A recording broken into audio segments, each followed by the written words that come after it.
അടുത്തതായി ശ്രീ ശങ്കരാചാര്യരുടെ കൃതികളെ വ്യാഖ്യാനിക്കുന്ന ശങ്കരസ്തോത്രാമൃതമാണ്. വാഹനങ്ങളും സമ്പത്തും രാജ്യവും കളത്രപുത്രാദികളും ക്ഷണഭംഗുരമാണെന്ന് പറഞ്ഞ് സാധകരിൽ വിരക്തിയുണ്ടാക്കുകയാണ് ശിവ അപരാധ ക്ഷമാപണ സ്തോത്രത്തിൽ. മമത്വബുദ്ധിയെ ദൂരെ ഉപേക്ഷിച്ച് തനിക്ക് വേണ്ടിയുള്ളത് ചെയ്യണമെന്നും ശ്രീ ശങ്കരാചാര്യർ ഉപദേശിക്കുന്നു. ഈ ശ്ലോകത്തെ സ്വാമി ചിദാനന്ദപുരി വ്യാഖ്യാനിക്കുന്നത് ഇനി കേൾക്കാം.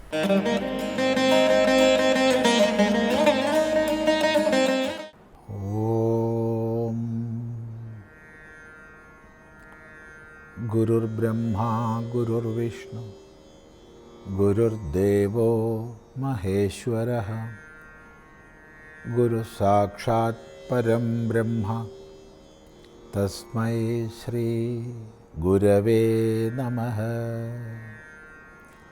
ഓം സദാശിവസമാരംഭാം ശങ്കരാചാര്യമധ്യമാം അസ്മദാചാര്യപര്യന്താം വന്ദേ ഗുരുപരമ്പരാം. ശങ്കര കൃതികളിൽ ശിവാപരാധ ക്ഷമാപണ സ്തോത്രത്തിൽ 13ാമത്തെ ശ്ലോകമാണ് നമ്മൾ ശ്രദ്ധിക്കുന്നത്. 12ാം ശ്ലോകത്തിൽ അന്യങ്ങളായ കർമ്മങ്ങളെ കൊണ്ട് എന്ത് പ്രയോജനം, അതുകൊണ്ട് മനോവൃത്തിയെ ശിവനിൽ ഉറപ്പിക്കൂ എന്ന് പറഞ്ഞു. അതിൻ്റെ തുടർച്ചയായിട്ട് ചോദിക്കുകയാണ്, ഭൗതികങ്ങളായ സമ്പത്തുകളെ കൊണ്ടൊക്കെ എന്ത് കാര്യം എന്ന്. അതിന് പലതിൻ്റെ പേര് പറഞ്ഞു. ഒന്നാമത്തെ ചോദ്യം, കിം യാനേന, വാഹനങ്ങളെ കൊണ്ട്, വാഹനത്തെ കൊണ്ട് എന്ത് കാര്യം. ധനേന, ഭൗതിക സമ്പത്ത് കൊണ്ട് എന്ത് കാര്യം. വാജി കരിബിഹി, ആന കുതിര തുടങ്ങിയവയെ കൊണ്ട് എന്ത് കാര്യം.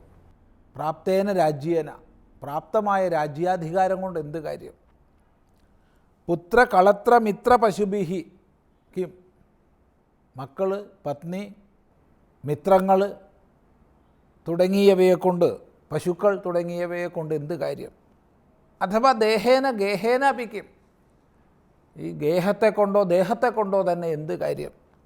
ഇവിടെ നമ്മൾ അർത്ഥചിന്തനം ചെയ്യുന്ന സമയത്ത് വ്യാവഹാരിക തലത്തിൽ സൂക്ഷ്മമായ സാധനാഭ്യാസം ചെയ്യാൻ പോലും ശരീരത്തിൻ്റെയും മറ്റും ആവശ്യങ്ങളുണ്ട്. ഭൗതികമായ സമ്പത്തും സാഹചര്യവും അനിവാര്യമാണ് ലോകവ്യവഹാരത്തിൽ. ആ വ്യവഹാരം വേദാന്ത വിചാരമാണെങ്കിൽ പോലും, എന്നാൽ ആത്യന്തികമായ മുക്തി, പരമപുരുഷാർത്ഥം ഈ വക ഭൗതിക സമ്പത്തുക്കളെ കൊണ്ടൊന്നും സാധിക്കില്ല. ഈയൊരു ബോധം ആർജിക്കാനും നിലനിർത്താനുമാണ് ഇവിടെ ആഹ്വാനം ചെയ്യുന്നത്. ഇപ്പോൾ ലൗകികമായ അല്ലെങ്കിൽ വ്യാവഹാരികമായ തലത്തിൽ വ്യാവഹാരികമായ വസ്തുക്കൾ ആവശ്യമാണ്.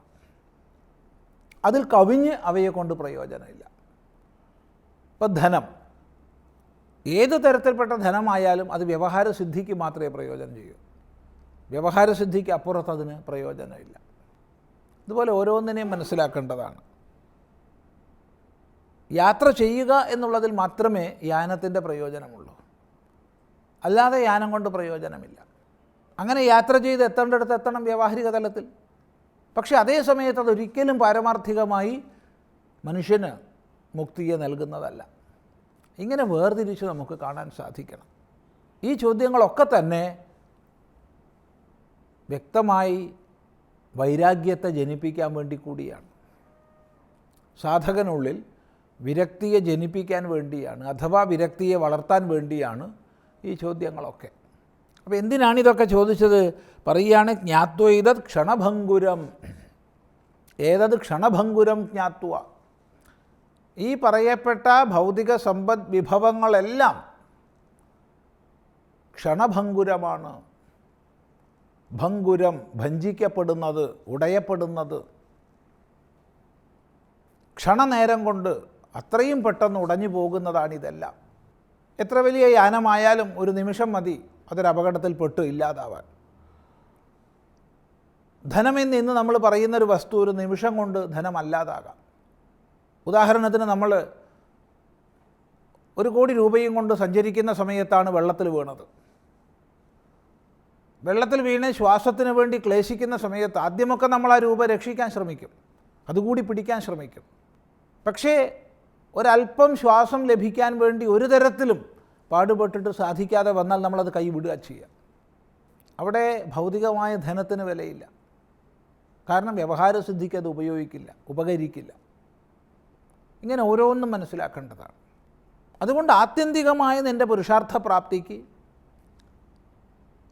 ഈ ദേഹം പോലും മാർഗതലത്തിൽ അനിവാര്യമാണ്. അതിനപ്പുറത്തേക്ക് പ്രസക്തിയില്ല. ഇത് ചിന്തിച്ച് സാധകനിൽ വിരക്തി ജനിപ്പിച്ചിട്ട് പറയുകയാണ്, ഇതെല്ലാം ക്ഷണഭംഗുരമാണെന്ന് അറിഞ്ഞിട്ട് രേ മനഃ, അല്ലയോ മനസ്സേ, മനസ്സിനെ സംബോധന ചെയ്യാം. അല്ലയോ മനസ്സേ, ദൂരതഃ ത്യാജ്യം, ഇതെല്ലാം ദൂരതഃ ത്യാജ്യം, ദൂരെ കളയേണ്ടതാകുന്നു. ഇതിലുള്ള മമത്വബുദ്ധിയെ നീ ദൂരെ ഉപേക്ഷിക്കേണ്ടതാകുന്നു. മമത്വബുദ്ധിയാണ് നമ്മളെ ബന്ധിക്കുന്നത്. കാരണം നമ്മൾ ഈ വസ്തുവെ ബാഹ്യമായി ഉപേക്ഷിച്ചു എന്ന് വിചാരിച്ചോളൂ, അതിലുള്ള മമത്വം പോയിട്ടില്ല എന്ന് വിചാരിച്ചോളൂ. എങ്കിൽ ഞാനതിനെ ഉപേക്ഷിച്ചു എന്ന് പറയാം, പക്ഷെ ദൂരെ ഉപേക്ഷിച്ചു എന്ന് പറയാൻ പറ്റില്ല. കാരണം അതിൻ്റെ വൃത്തികൾ മനസ്സിലുണ്ടാവും.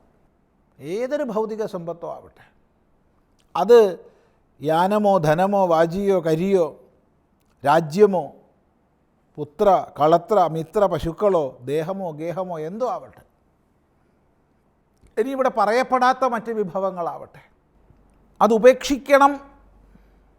ആവർത്തിക്കട്ടെ, ഉപേക്ഷിക്കണം എന്ന ചിന്തയോടുകൂടി ഉപേക്ഷിച്ചാൽ തീർച്ചയായിട്ടും അതിൻ്റെ വൃത്തികൾ നമ്മുടെ തന്നെ മനസ്സിലുണ്ടാവും. അത് ഉപേക്ഷിക്കപ്പെടുന്നില്ല. അപ്പോൾ ദൂരതഃ ത്യാജ്യം എന്ന് പറയുമ്പോൾ അതിലുള്ള മമത്വത്തിൻ്റെ ഉപേക്ഷ കൊണ്ട് മാത്രമേ ദൂരെ ത്യജിക്കൂ എന്നുള്ളത് സാധിക്കൂ. ഈ മനസ്സുകൊണ്ടുള്ള ഉപേക്ഷ എന്ന് പറയുമ്പോൾ, അതിലുള്ള മമത്വത്തിൻ്റെ ഉപേക്ഷ എന്ന് പറയുമ്പോൾ ഒരു സംശയമില്ലാതെ പറയാം, അവ അപ്രസക്തമായി തീരുന്നതാണ്.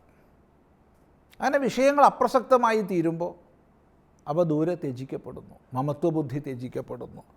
എന്നിട്ട് എന്ത് ചെയ്യണം? തനിക്ക് വേണ്ടി ചെയ്യേണ്ടത് ചെയ്യണം.